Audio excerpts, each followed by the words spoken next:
Péricles ou Belo? Você só pegou os fera, né, mano? Pode ser um Ancelotti? Você conversou com ele aqui já? Conversei algumas vezes já, não. A gente trabalha do lado, né? Um do lado do outro. Este senhor é corintiano, mas eu gosto dele. Aqui é assim, brincou, tem que brincar de volta, né? Não tem que ficar atrás, não. Uma palavra que representa o Corinthians na sua vida. Brasil, hoje o Diga Má tá especial demais. Estamos aqui diretamente da CBF para conversar com ele. Ele que é um dos maiores treinadores da história do futebol feminino mundial. Foram 16 títulos pelo Corinthians. Agora no comando da seleção brasileira, já foi finalista das Olimpíadas, medalha de ouro na Copa América Feminina e vem muito mais por aí. Eu tô falando dele, Arthur Elias. Muito obrigada por ter topado o meu convite. Imagina. Fiquei muito feliz, viu? Que bom que deu certo, né?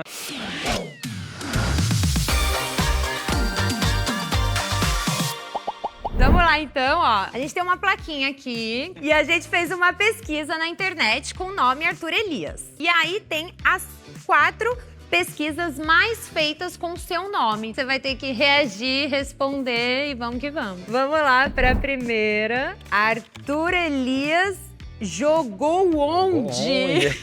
Eu joguei só nas categorias de base. E aí, com 16, 17 anos, eu parei de jogar, passei em alguns clubes. Sempre em São Paulo, né? Sempre ali na região. Joguei futsal e futebol de campo, mas o futebol sempre fez parte da minha vida, desde muito cedo, né? E aí eu tomei essa decisão que foi um pouco difícil de, assim, não vou seguir. Aquela época era um outro contexto, né, do futebol de base. E como eu sempre, né, nunca pensei em sair do futebol, com 20 anos eu já me tornei treinador. Então eu fiquei aí uns 3 anos, mais ou menos, entre sair das categorias de base e me tornar treinador. Você jogava em que posição? Meio campo. Ah, é? Meio campo, é. No Olha. futsal eu jogava de ala, às vezes pivô, mas mais no campo, meio campo. Que legal. Tinha alguém que era uma referência pra você, assim, no futebol, quando você era criança? Que você falava, nossa, eu quero ser jogador aqui, me espelho nessa pessoa. Quando eu era muito novo, né? Eu peguei o finalzinho do Zico, né? Que ele chamava Arthur, né? Chama Arthur, né? Exato. Ele chama Arthur, o Zico. Então, ele sempre foi uma pessoa que depois que ele parou de jogar, eu acompanhei, né? Eu gostava muito e tal. Então, foi só o finalzinho da carreira dele que eu consegui pegar. Mas era uma referência. E depois, obviamente, Romário, Ronaldo, né? Todos esses aí que foram fenômenos da seleção brasileira. E no futsal, o Manuel Tobias e o Falcão, né? Foram jogadores que, de perto, assim, consegui acompanhar mais todos esses outros, né? Só o Zico que foi no finalzinho. Entendi. Nossa, que demais, Arthur. Muito legal, porque as pessoas veem você fazendo esse trabalho de excelência no futebol feminino e muita gente não sabe o comecinho ali, que você também já pensou ali, lá atrás, em quem sabe ser atleta também, ser jogador. Sim. Acho que todo mundo, né?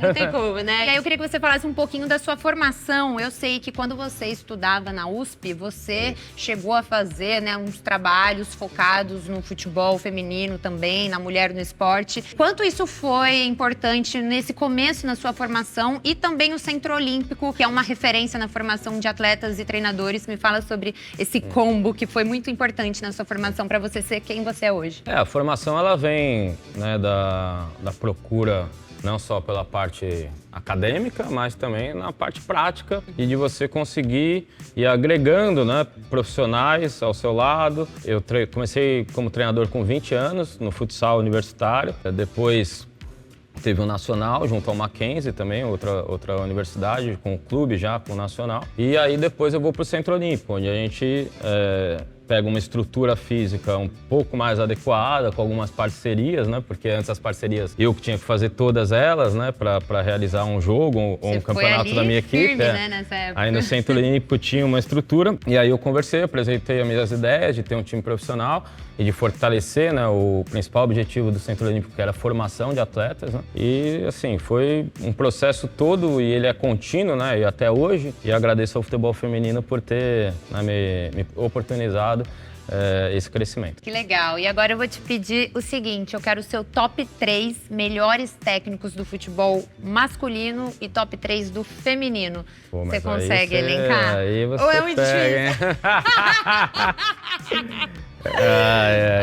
Será? Vamos lá. Top 1, melhor. Mundial? É. Vamos começar com o masculino, pode ser, o Ancelotti, né? Tá aqui, pô. prazerzaço conhecer ele, o cara mais vencedor, né, da atualidade. Você conversou com ele aqui já? Conversei algumas vezes já, não, a gente trabalha do lado, né, um do lado do outro. Claro que as agendas são cheias também, com viagens, tudo, mas já tive algumas conversas e é um cara sensacional. Acho que só de você, com pouco tempo, né, de conversa, você já identifica o porquê é um cara vencedor, né? Um cara muito simples, um cara que escuta e, né, muito convicto de tudo. Então eu vejo características que eu já imaginava, né, e que agora a gente está tendo do lado com um cara muito experiente, né, muito vivido no futebol. E isso, sem dúvida nenhuma, faz a gente acreditar que a nossa seleção tem tudo para vencer a Copa do Mundo ano que vem, independente do que muita gente fala de bobagem, né? Acho que o Guardiola é um cara revolucionário, né? Um cara que não tem como a gente tirar do top 3. E agora, hein? Porque o primeiro e o segundo ali é a opinião também de algumas pessoas ali. Agora eu quero saber o terceiro. O terceiro eu vou colocar alguém que está aqui no Brasil e faz um trabalho há bastante tempo e muito sólido, né, e muito vitorioso, que é o Abel. Então, o Abel é um cara que eu conheço, o Abel, né, ele sim, e que é um cara que organizou muito bem o clube, junto, obviamente, com a Leila, mas eu sei o impacto que um treinador pode ter, assim como o Simeone, por exemplo, que eu poderia citar aqui, teve no Atlético de Madrid mais anos ainda, né? Mas é um impacto muito forte que ele construiu um clube grande, organizado. É um cara que aqui no Brasil mostrou o seu valor em pouco tempo, né? Como profissional. Legal, maravilha. Teve até um encontro numa coletiva de vocês que ele fez uma piadinha, falou, esse cara é corintiano, mas eu gosto dele, lembra? A gente já se conheceu algumas vezes, a gente já se encontrou algumas vezes, conversou algumas vezes. Vocês têm uma boa relação ali. Dia, aqui é assim, brincou, tem que brincar de volta, né? Não tem ficar atrás, não. Este senhor é corintiano, mas eu gosto dele. Palmeirense, eu gosto dele também. E agora do feminino? Vou colocar a Ema, a Sarina e vou me colocar também. Perfeito. Acho que estamos ali, né, sempre entre... Você em primeiro, tá? Não. Acho que não.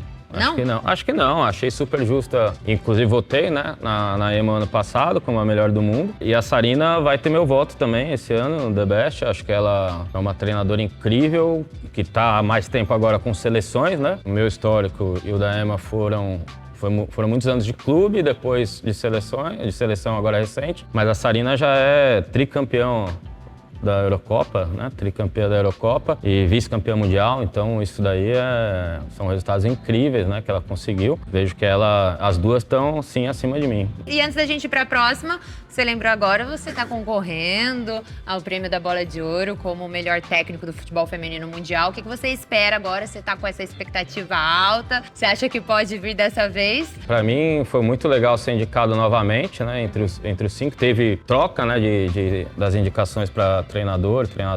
Então já é um orgulho estar ali no segundo ano consecutivo, meu segundo ano de seleção e conseguir. Acho que o trabalho no Corinthians em outros anos também foi um trabalho que a gente, assim, teve ano que a gente ganhou tudo e o time jogando de uma maneira incrível, mas é mais difícil de ser visto, né? Sem dúvida. E no segundo ano agora pela seleção, só de estar entre os 5, acho que já é uma conquista não minha, né? Mas quando a gente fala até dessa questão do trabalho, né? Quem é melhor, os treinadores, os tops e tal, tem a ver com o trabalho de uma comissão técnica, de todo o apoio que a gente tem de suporte para realizar o trabalho. Eu vejo que esse ano a Sarina é a favorita e para mim ela tem que vencer os 2 prêmios que tem aí, a Bola de Ouro e o The Best. Mas se tiver alguma surpresa, ótimo, né? Para mim só de estar entre os 5 já estou muito feliz. E que vem uma surpresa, você pode ter certeza que tá todo mundo torcendo bastante por você, Arthur. Você é mais do que merecedor. E dia 22 de setembro, né? Tá chegando esse dia. Vamos ver. Não lembrava, mas obrigado.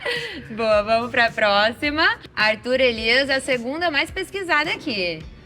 Arthur Elias, Corinthians. Também era de... Tinha que ter, né, Arthur? Qual é a primeira coisa que vem na sua cabeça quando você ouve esse nome? Arthur Elias, Corinthians. Pra mim, o momento é a minha despedida na Neoquímica. Esse foi um momento marcante porque...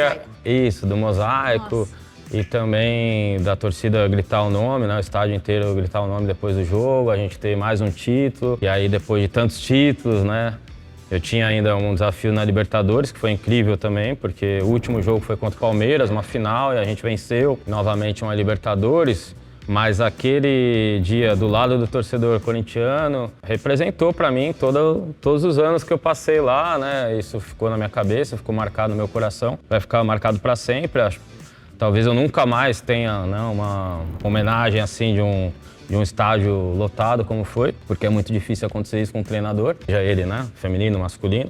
Então, acho assim, o Corinthians foi, para mim, algo que vai ficar na minha carreira, no meu coração, na minha vida, para sempre. Ai, que legal, Arthur. E se você for pegar toda a sua trajetória no Corinthians, porque você chega em 2016, fica até 2023, né? Naquele momento ali, quando você chega, era Audax Corinthians, depois passa a ser só Corinthians. Você conquista 16 títulos no total, são 5 brasileiros, 4 Libertadores. Você levou o Corinthians a um patamar, assim, no futebol brasileiro, que realmente recebeu o holofote do mundo inteiro. E eu quero saber qual o mérito que você enxerga, né, nessa hegemonia do Corinthians que você ajudou a transformar. De todo o investimento que o Corinthians recebeu, essa transformação que o Corinthians recebeu ao longo desses 8 anos de comando. O fato de eu conseguir uma boa relação desde o presidente do Audax, o Mário, como os presidentes do Corinthians naquela época, o Roberto, depois o Andrés, né, depois o Duílio, e também com todos os funcionários do clube, por mais que o clube seja um clube muito difícil, né, como é o Corinthians, a gente conseguir tratar do futebol feminino como uma pauta importante dentro do clube, de certa forma, né, insistir, brigar por isso, né, de uma forma, brigar entre aspas, né, mas de uma forma onde as pessoas entendessem a importância do que a gente estava fazendo, não só do nosso trabalho, mas para o futebol feminino em geral. Junto, obviamente, com a Cris, né, lá dentro do clube, que eu conhecia muito. Junto à minha comissão técnica, a gente trazendo ideias, trazendo soluções para que se, né, não tivesse um aumento de investimento tão rápido, mas que ele fosse contínuo e que ele fosse trazendo resultados dentro de campo e de organização fora do campo. Dentro do campo, eu acredito que a equipe foi melhorando a cada ano e é muito difícil você manter uma estabilidade, né, e uma performance em nível alto durante muito tempo, com um grupo de atletas sempre qualificado e atletas que eu acreditava que poderiam ter sempre uma margem de crescimento, né? O grupo foi sempre montado assim, com atletas que já eram uma realidade e que também tinham muita fome de ainda aprender e de se desenvolver, e com outras atletas jovens que o mercado às vezes não estava tão atento, né, e que a gente conseguia trazer e desenvolver elas para se tornarem grandes jogadoras, e todo mundo ganhou com isso, né? O clube está lá com uma sala cheia de troféus, com orgulho, né, que eu acho que o futebol feminino traz para o torcedor corintiano, com uma comissão técnica muito capacitada, que agora boa parte está aqui na seleção.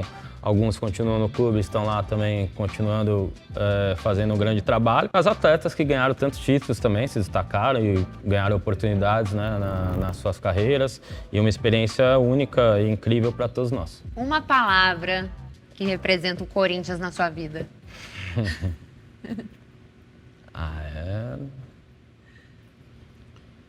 Uma palavra é difícil, hein, mas é identificação. Eu me identifiquei muito. Estou identificado hoje com o que eu vivi lá, o quanto aquilo foi importante para mim. E sei que vai ser importante sempre, porque, como eu disse, o desafio de você trabalhar num clube como é o Corinthians, né, com o tamanho que tem o Corinthians, o clube é uma bomba relógio a todo momento. E a gente tocar as coisas para frente, independente desse cenário. A paixão que todo mundo tem, seja lá dentro do clube, internamente, os diretores, os presidentes, mas especialmente a paixão do torcedor, né? O que representa vestir a camisa, ser um líder, né, para um projeto como foi. Realmente poderia falar aqui títulos, vitórias, né, conquistas, mas a identificação para mim é muito forte. Muito bom, Arthur. E o mais legal de tudo, assim, nas transmissões que eu tava lá, junto, acompanhando, né, os bastidores, eu via um entrosamento muito grande com as jogadoras. Era um clima muito gostoso no vestiário e tal. E é nesse clima que eu quero fazer uma dinâmica com você sobre música. Não sei se eu sou bom não, hein? Vamos lá.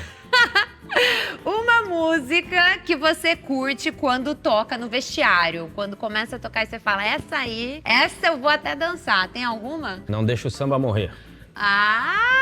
Não Deixa o Samba Morrer. Essa é maravilhosa, eu amo. Uma música que te leva direto pra infância. Foi o rio que passou em minha vida.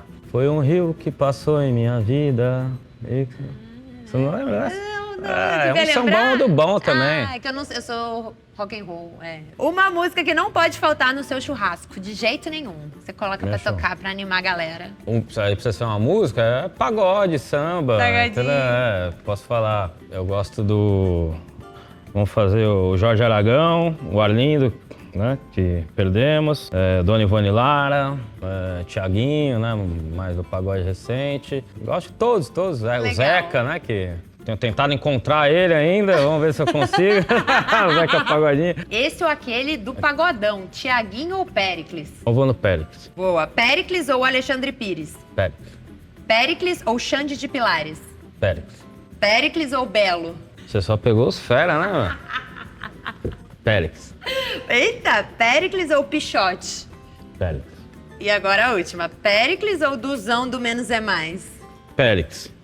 Pelo, né? História, experiência, né? É muito grande, né? Muito bom, Mas é o todos maior. eles eu gosto, todos eles são muito bons. Ô, Arthur, eu fiquei sabendo informações aqui de bastidores que o seu cunhado é do Pagodão, não é? É de um grupo de pagode? Do Atitude 67. Atitude minha. Ele gosta de boteca, de cerveja de garrafa, aqui do Galileu. É ele? É ele, pô, é ele. Gente, ele é seu cunhado? É ele que compôs e ele, né, que é o vocalista. Eles trocam bastante, tá? Mas ele que canta, toca também. Falando em família, eu sei que o seu primo é o Lula Ferreira, ex-treinador de basquete, né? Isso, Então, Lulão, meu primo, ele é da geração do meu pai, né? Mas é um cara que sempre esteve muito próximo de mim. Ele me abriu os olhos também, assim, para poder continuar no esporte, né? Não sendo jogador de futebol, mas como treinador, como ele foi também. Ele foi jogador de basquete. Exato. E treinador. E depois treinador de muitos clubes, né? E também da seleção brasileira. Seleção aí, ó, seguindo os passos, mas com outro esporte. Muito legal, maravilhoso. Bora aqui pra próxima. Arthur Elias, obviamente, tinha que ter muito pesquisado também. Isso. Seleção brasileira. E aí, Arthur, eu quero saber como é que foi o momento que você recebeu o convite para assumir o comando da seleção. Eu quero saber se você já tinha recebido o convite alguma vez anos atrás ou se foi a primeira vez e como que você falou, agora eu tô pronto, eu vou aceitar. Como é que foi esse momento? Não, eu não tinha recebido convite oficial, claro que às vezes uma sondagem e tal, mas nunca tinha falado diretamente com nenhum presidente da CBF sobre isso. Para mim foi uma alegria imensa, assim, quando veio o convite. Na verdade, veio primeiro uma reunião, né? Eu via que estava muito pronto, né? Muitos anos no Corinthians. A seleção é o topo, né? O maior lugar que tem. Mas um desafio diferente e grande, como eu acho que tem que ser na carreira. E é o que eu vou querer sempre para mim. E estou muito feliz de estar aqui e de agora se aproximando da Copa, saber que a gente está num caminho certo. Com certeza, com o título da Copa América, nas Olimpíadas também, que foi uma coisa maravilhosa. E aí eu queria te perguntar exatamente sobre essa mudança de mentalidade que você conseguiu instaurar na seleção em tão pouco tempo, não só nas jogadoras, mas até nos torcedores mesmo. Eu lembro nas Olimpíadas, a gente estava um pouco desacreditado no começo e aí foi vendo, passou da França, passou da Espanha, chegou numa final. Você fez uma transformação em curto prazo que foi impressionante, Arthur. Fala um pouquinho sobre isso, porque vem muito do seu estilo, né, da sua característica, da sua autenticidade. Nas Olimpíadas, acho que o maior mérito, porque como você disse, tinha muito pouco tempo, né? Acho que o maior mérito foi escolher as jogadoras certas. E o outro foi, obviamente, a condução durante a competição. E são duas coisas que dependem bastante de experiência e de convicção, né? Pontos foram esses, né? Saber manipular o elenco e mexer com o grupo, como a gente vai evoluir ao longo do torneio.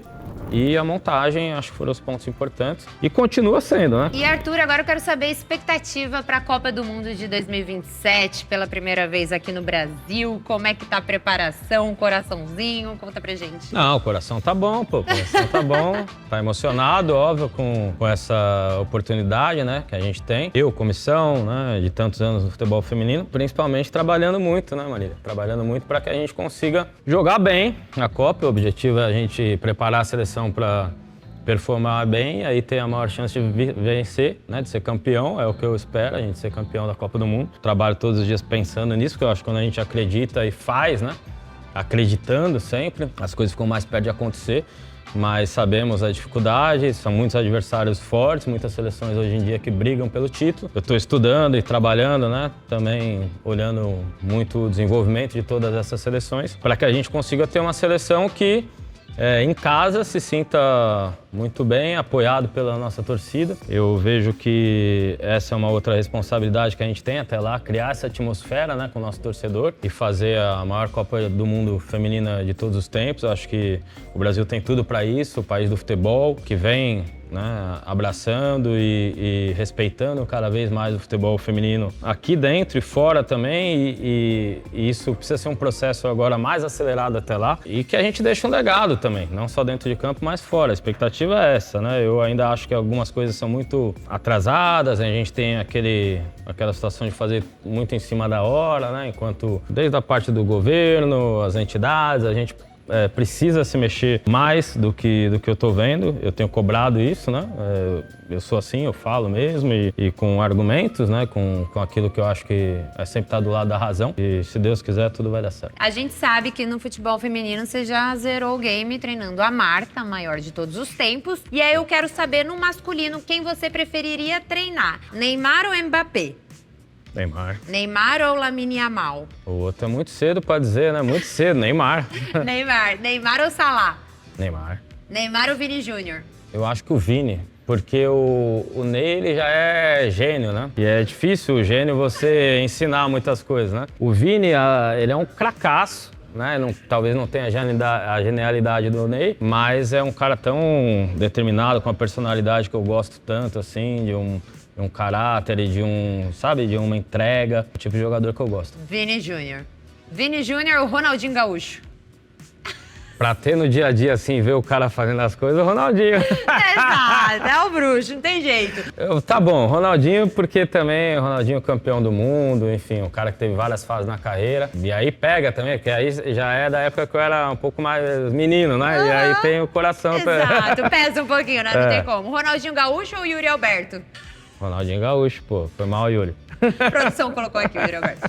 Ronaldinho Gaúcho ou Ronaldo Fenômeno? Ronaldo Fenômeno. Fenômeno ou Rivaldo?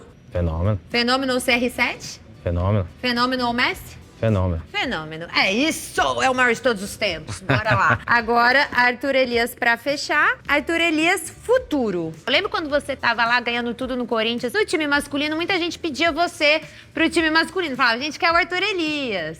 E teve muitos treinadores, né, que foram do futebol masculino, muitos, né, alguns que eu me lembro, foram do futebol masculino pro feminino. Eu quero saber se você cogita um dia na sua vida fazer um movimento contrário, ir do futebol feminino pro futebol masculino, se você pensa nisso em algum momento da sua vida. Penso, Marília, penso, já declarei isso outras vezes, né, e é um objetivo meu, na verdade. Não sei quando vai ser exatamente, mas depois da Copa, né, espero estar aqui até a Copa e que a gente consiga, né, esse objetivo muito grande, né, uma responsabilidade muito grande, a Copa do Mundo aqui. Mas depois, vamos ver o que acontece, eu tenho sim esse objetivo. E pra fechar, a gente teve uma pergunta de uma jornalista, Luísa, que mandou aqui pra gente. Oi, Mau, Arthur, tudo bem? Eu sou a Luísa Boreto. A gente vai ter aí a Copa do Mundo Feminina no Brasil e a gente tem a Rainha Marta, claro.